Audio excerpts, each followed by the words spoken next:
24 नवंबर 1971 America में north west Orient की एक फ्लाइट पोर्टलैंड सिटी से उड़ान भरती है जो कि सिएटल सिटी जा रही थी। यह उड़ान मात्र 30 मिनट की थी। इस फ्लाइट में ज्यादा लोग भी नहीं थे, मात्र 35 यात्री और 6 क्रू मेंबर्स। और ये सभी यात्री इस बात से बिल्कुल अनजान थे कि उन्हीं 35 यात्रियों में से एक हाईजैकर भी छुपा बैठा है जिसका नाम था डीबी कूपर, जो कि देखने में बिल्कुल एक बिजनेसमैन जैसा दिख रहा था। White shirt, black suit. DB Cooper जानबूझकर फ्लाइट के बिल्कुल लास्ट सीट पर बैठता है, सीट नंबर 18E। आइए जानते हैं डीबी कूपर के बारे में आज की इस वीडियो में। डीबी कूपर प्लेन के लास्ट सीट पर बैठता है और एयर होस्टेस को अपने पास बुलाकर उसे अपने बारे में बताता है और उसे पेपर नोट भी देता है। एयर होस्टेस मात्र 23 वर्ष की थी। वह सोचती है कि यह आदमी शायद उसके साथ फ्लर्ट कर रहा है और नोट बिना पढ़े अपने पास रख लेती है, जिससे कूपर कहता है, मिस, मुझे लगता है कि तुम्हें यह नोट एक बार पढ़ लेना चाहिए क्योंकि मेरे पास बॉम्ब है। यह सुनकर एयर होस्टेस घबरा जाती है और उस पेपर नोट को खोलकर पढ़ने लगती है। नोट में नीट एंड क्लीन राइटिंग में लिखा था, I have a bomb in my briefcase.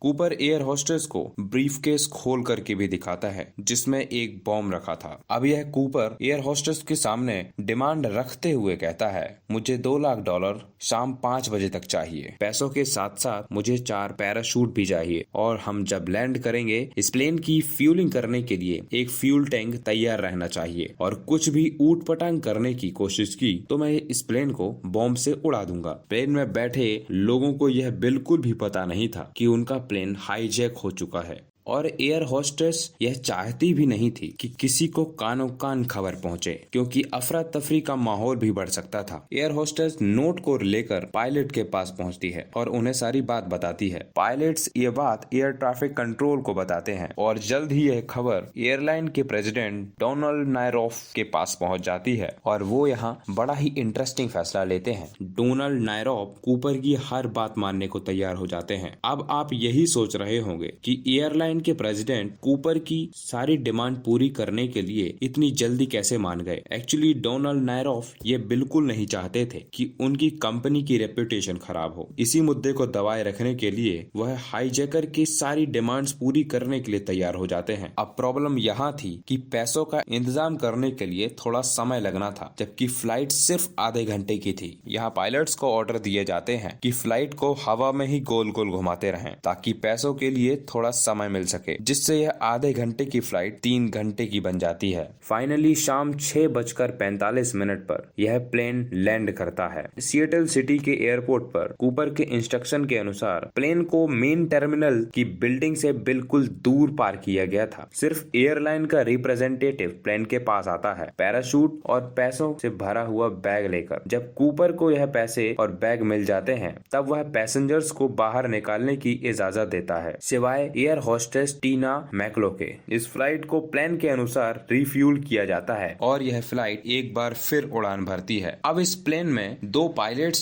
Cooper और टीना थी। कूपर पायलट्स को फिर एक इंस्ट्रक्शन देता है कि प्लेन कितनी स्पीड पर और किस एंगल पर उड़ाना है, जिससे पायलट्स कूपर को बताते हैं कि हमारे पास इतना फ्यूल नहीं है कि हम प्लेन को आपकी इंस्ट्रक्शन के अनुसार उड़ा सकें। कूपर को इन बातों की कोई चिंता नहीं थी। कूपर ने कहा, मैं जैसा कहता हूँ तुम बिल्कुल वैसा ही करो। कुछ देर बाद कूपर एयर होस्टेस टीना को कुकपीट में जाने के लिए कहता है। अब प्लेन के पिछले हिस्से में सिर्फ इकलौता कूपर मौजूद था। अब कूपर पैराशूट निकाल कर तैयार कर रहा था। कुछ देर बाद प्लेन के पिछले हिस्से की सीढ़ियां खुलती हैं। उस समय के प्लेन्स में पीछे कुछ इस तरह स्टेयर्स होती थी। इन्हीं सीढ़ियों से कूपर पैराशूट और पैसों से भरा बैग लेकर बाहर कूद जाता है। पायलट और एयर होस्टेस ने ये सब तो नहीं देखा था क्योंकि उस समय वह वहाँ मौजूद नहीं थे। कुछ देर बाद पायलट्स लगभग 8:13 पर नेवाड़ा के रेनो शहर में प्लेन को लैंड करवाते हैं। अब यहाँ पुलिस प्लेन की छानबीन करती है, लेकिन यहाँ कूपर का कोई नामो निशान नहीं मिलता है। पुलिस को केवल मिलती है तो एक टाई और पैराशूट के कुछ फटे हुए टुकड़े, जिसे कूपर ने पैसों से भरे हुए बैग को लपेटा था। साथ ही साथ पुलिस को मिलती है कुछ सिगरेट के जले हुए टुकड़े जो कि कूपर ने पिए थे। यहाँ इन्वेस्टिगेटर गहराई से जांच पड़ताल करना शुरू कर देते हैं। यहाँ उन्हें 66 66 अनजान लोगों की फिंगरप्रिंट्स मिलती हैं। ये उंगलियों के निशान ऐसे लोगों के थे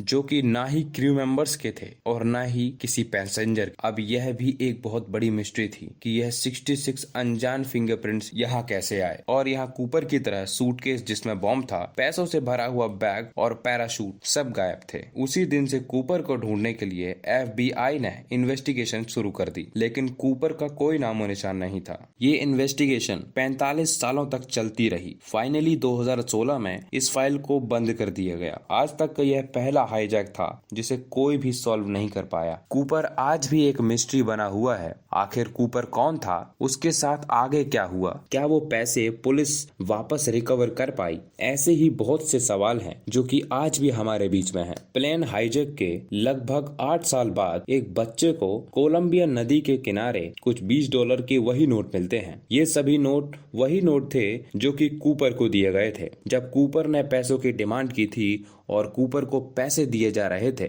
उस समय नोटों के नंबर्स नोट कर लिए गए थे। अब इस जगह की अच्छे से छानबीन फिर से शुरू हो जाती है, लेकिन यहाँ से कुछ ज्यादा पैसे नहीं मिलते हैं। कुल मिलाकर $5,800 ही मिलते हैं। कुछ लोगों का मानना था कि कूपर कोलंबिया नदी के ठंडे पानी में डूबकर मर गया, लेकिन इस बात में पूरी सच्चाई नहीं है, क्योंकि उस रात कूपर मारा गया था तो बाकी के पैसे क्यों नहीं मिले या पैराशूट के कुछ टुकड़े क्यों नहीं मिले, यह सब आज भी मिस्ट्री बना हुआ है। आज की इस वीडियो में बस इतना ही। वीडियो पसंद आई हो तो वीडियो को कर देना लाइक और चैनल को कर देना सब्सक्राइब। धन्यवाद।